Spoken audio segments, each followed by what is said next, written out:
On le sait, le développement économique est une des priorités de la CASC. Nouvelle illustration la semaine dernière où, en plus de l'annonce de l'arrivée prochaine du logisticien Wirtz Group, 2 ventes de terrain ont été approuvées par les élus. Je vous propose d'en prendre connaissance dans ce reportage. De Sarreguemines à Ambach, l'entreprise sarregueminoise Optimas souhaite s'implanter sur le site de l'Europole 1 et cela sera bientôt possible. La communauté d'agglomération Sarreguemines-Confluence a en effet approuvé la vente de plusieurs terrains d'une superficie totale de 219 ares à la SEML Sarreguemines-Confluence. Cette dernière construira un bâtiment relais qui sera ensuite loué à l'entreprise Optimas. À Vousvillers aussi, la SEML, la Société d'économie mixte locale de Sarreguemines, va acheter à la CASC un ensemble foncier d'une surface totale de près de 10 400 m². La volonté ici est également de construire un bâtiment relais. En ce qui concerne l'enseignement supérieur, la CASC confirme son soutien à destination des étudiants en logistique. Elle va financer 279 000 €, soit 55 800 € par an jusqu'en 2029 dans le cadre de la phase 3 du projet ILOG. L'objectif est de former de nouveaux cadres spécialisés dans l'optimisation des approvisionnements, la gestion des stocks et la gestion des livraisons par l'utilisation des big data et de l'intelligence artificielle. Alors Guillaume, depuis quelques temps, on le sait, les conseils communautaires ont des tournures un peu particulières. Comment ça s'est passé la semaine dernière ? Je devine que tu veux savoir si les élus ont quitté la salle et en premier lieu ceux de la commune de Sarreguemines. Oui, par exemple.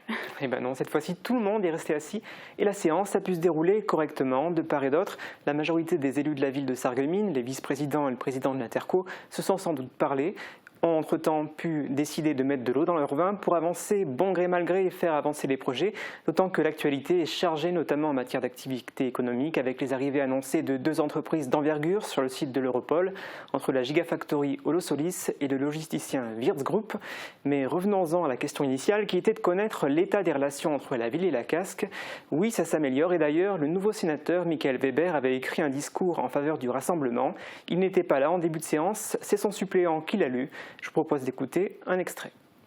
Je voudrais me souvenir de ces mots employés à la fin des années 90 par nos illustres prédécesseurs Robert Pax, maire de Sarreguemines, et Raymond Lampert, maire de Neuvegrange. À l'époque, nous étions dans le district de Sarreguemines et quand les tensions apparaissaient, ils nous rappelaient avec sagesse et solennité que nous devions laisser nos intérêts personnels et communaux à la porte de cette salle pour construire ensemble un destin commun à notre territoire. J'ai toujours pensé qu'opposer la ville à la campagne était une erreur.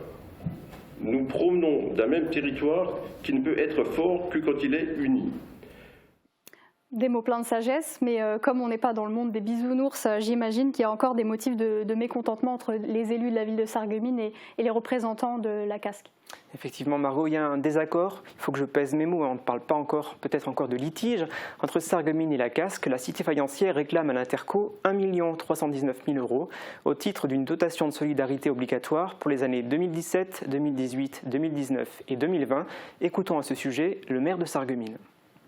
Il s'agit pour nous de la simple régularisation d'un oubli que nous n'avons par ailleurs pas pu valoriser à travers le pacte fiscal et financier qui était convenu avant la découverte de l'oubli.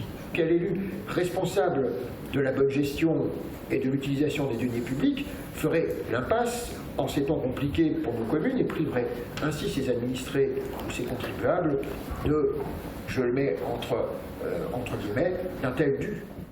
Je ne vais pas rentrer dans les détails, mais la CASC refuse de verser cette importante somme d'argent à la ville pour plusieurs motifs, notamment en raison du versement à toutes les communes membres de l'Interco d'une dotation de solidarité optionnelle depuis 2002 et le fait que si l'agglo reversait à la ville de Sarreguemines la somme que cette commune lui réclame, cela nuirait au projet de l'Interco et à la solidarité financière que la CASC dit pratiquer entre les différentes communes.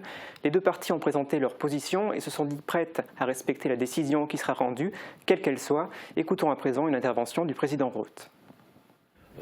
On aura la réponse, je l'espère, définitive et finale qui nous permettra de dire si oui ou non ce montant est réellement dû. S'il l'est, si c'est la loi, évidemment la communauté d'agglo s'y pliera, et si c'est l'inverse, il faudra que la ville s'y plie également. Et je pense Nous respectons tous la loi. Voilà. Guillaume, est-ce que l'Interco est en désaccord avec une autre commune de son territoire? Et oui, avec Sarralbe, une autre commune d'importance pour un montant aussi élevé. Et quelle est la raison, est-ce que tu sais? Alors là, on parle de contentieux car la commune de Sarralbe conteste le pacte financier et fiscal approuvé par les élus de la Casque en 2021-2022 et elle a sollicité le tribunal administratif de Strasbourg pour obtenir une décision qui aille dans son sens.